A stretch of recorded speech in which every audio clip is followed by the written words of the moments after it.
understand those with whom we work in our daily lives?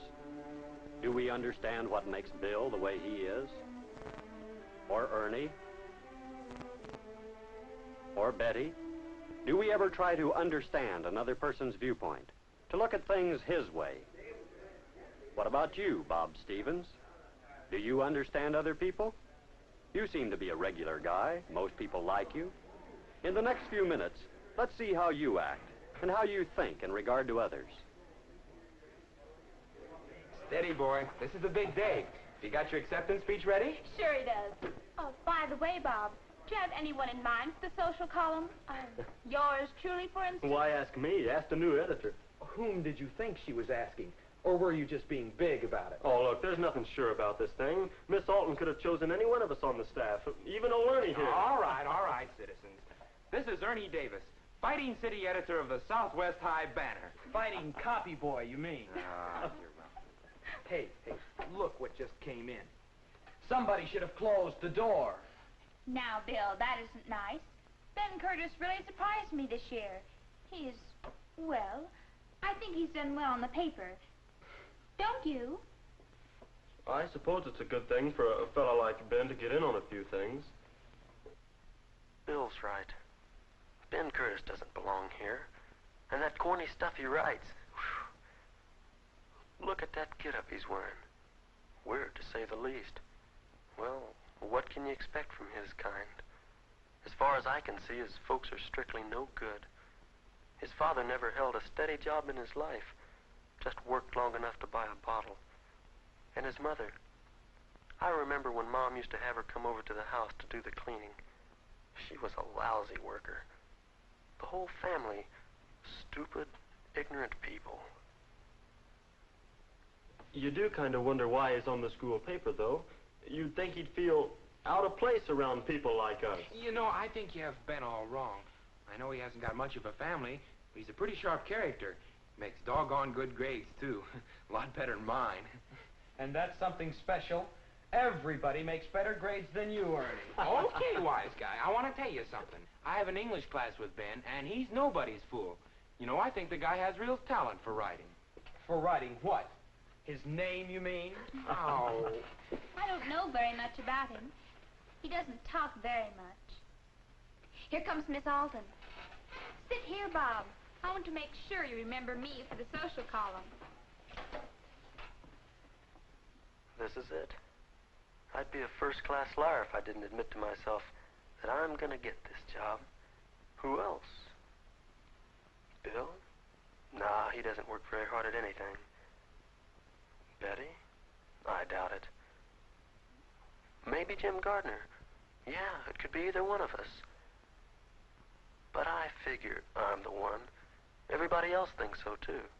Good afternoon. It looks as if we have a good attendance for our press club meeting. First of all, I'd like to make a little statement concerning the selection of our new editor-in-chief. Since you did ask me to make this selection, I can only assume that you expected a selection based on merit, and not necessarily on personality. That lets Jim out. He's the personality kid around here. I appreciate your trust in asking me to appoint your editor. It was a difficult decision. However, I hope my decision will meet with your approval. Well, to end the suspense, may I introduce the new editor-in-chief of the Southwest High Banner, Ben Curtis. Ben Curtis? What the... She must be kidding. That screwball? Why, even old Ernie, he'd be 10 times better. Ben, will you come up and take over? It's not fair, Bob. That creep. Creep is right. Look at the poor sap. He doesn't know what to do with himself. Brother, how long does he think he'll last? Look at him up there.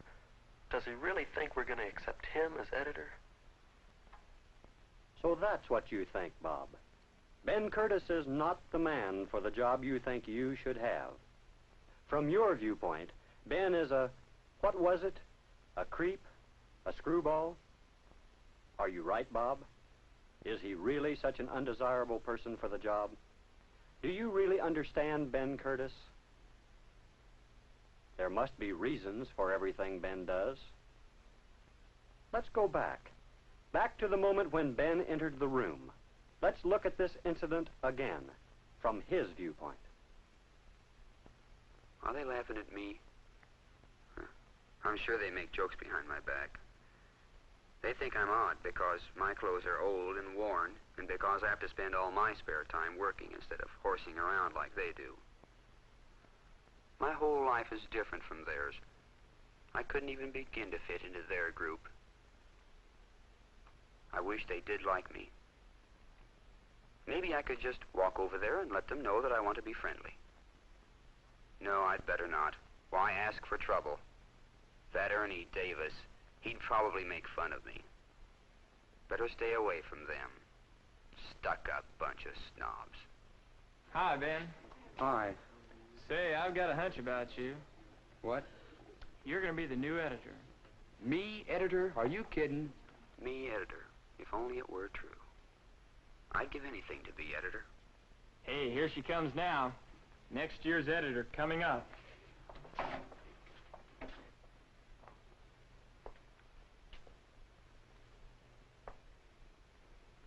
Good afternoon. Looks as if we have a good attendance for our press club meeting. First of all, I'd like to make a little statement concerning the selection of our new editor-in-chief. Since you did ask me to make the selection, I can only assume that you expected a selection based on merit and not necessarily on personality. If Bob gets it, I hope he gives me a chance. I'd do anything he asked me to do. It wouldn't have to be a very big job. I appreciate your trust in asking me to appoint your editor. It was a difficult decision.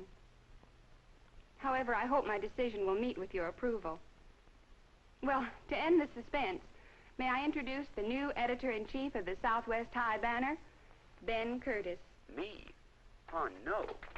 Is she making fun of me? No. She's serious. I don't believe it. It can't be true. Ben, will you come up and take over? I told you so, Ben. Go to it, boy. What do I do now? I can't get up in front of them. What do I say? What do I do? Let me see. They're sure expecting something. I guess there's no use in saying I'm surprised. You can see that. Keep talking, Ben. Give yourself a chance to think. I want to thank Miss Alton for this opportunity. I'll need all the help I can get from you. I'm open to suggestions on job assignments, so each one can work on the thing you like to do best. Are there any suggestions? Now that we know more about you, Ben, we begin to understand you a little better. Why did they see you one way, Ben, and not as you really are? Is it possible that you do not give them enough basis for understanding? If we could see you from still another point of view, perhaps it would become even clearer. Miss Alton evidently sees in you something that many of your classmates do not. Let's go back again. Back to the moment when Miss Alton entered the room. Let's look at this incident from her point of view. Well, here we go. This won't be easy. They're not going to like Ben Curtis as their new editor. Perhaps I shouldn't do this. I could still pick Bob Stevens or Jim Gardner. That's probably what they expect. Ben, though, is better qualified for the job. He's not only imaginative and writes well, but he's a hard worker and takes his work seriously. His ideas are just what this school paper needs. What a courageous youngster he is. With his background, it's amazing. The trouble with Ben is that he needs to join in more than he does. He has to let others know him, as I know him. If I do appoint him as editor, perhaps the job will make him do these very things. And it would definitely do something for the paper, that I know. Good afternoon. It looks as if we have a good attendance for our press club meeting. Still time to change your mind? No, I've made my decision. First of all, I'd like to make a little statement concerning the selection of our new editor-in-chief. Since you did ask me to make the selection, I can only assume that you expected a selection based on merit and not necessarily on personality. Look at them, all looking at Bob Stevens. He probably thinks he's got it. I appreciate your trust in asking me to appoint your editor. It was a difficult decision. Should I go through with it? Of course, I must. However, I hope my decision will meet with your approval. Well, to end the suspense, may I introduce the new editor-in-chief of the Southwest High Banner, Ben Curtis. There, I've done it. They don't seem to believe me. Even Ben, he doesn't believe it either. Why should he? Probably the first good break he ever had. Ben, will you come up and take over? Come on up and show them. You've got what it takes, but they don't know that yet. I wonder, though, are they too set against you because you're different? If only you'll meet them halfway, so they'll really get to know you. There are many people like Ben, people with problems, people that we reject and ignore because we don't understand why they act as they do, and because they're different from our idea of friends. It's hard for the soft-spoken to understand the loudmouth. It's difficult to understand the shy if you're aggressive.